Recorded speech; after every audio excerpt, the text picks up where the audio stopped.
Assalamu alaikum wa rahmatullah. Wannan shi ne zama na bakwai a cikin wannan darussa da muke yi na koyar da harshen Larabci.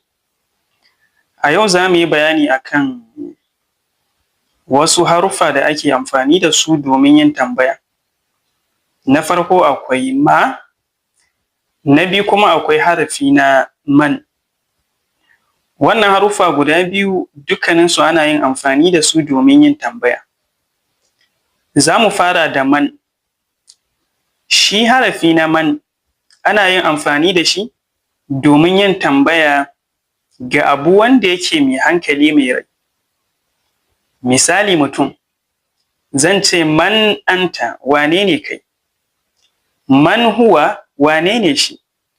Man hiya, wace ce ita? Man antum, su waye ku?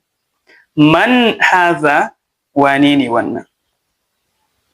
An gane ko? Shi man ana amfani da shi domin yin tambaya ga abu wanda yake mutum ne ko kuma mai hankali, sai a yi tambaya a kai.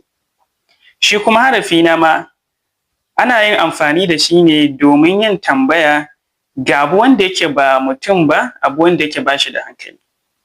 Misali zan ce ma huwa, menene? Ma haza, menene wannan? Ma zalika, menene wancan? Maza taktubu, me kake rubutawa? A wannan misalai da muka bada za mu iya gane cewa dukkanin inda aka yi amfani da ma, an yi amfani da ita ne a wuri inda abu ne wanda ba shi da hankali ko kuma mu ce ba shi da rai.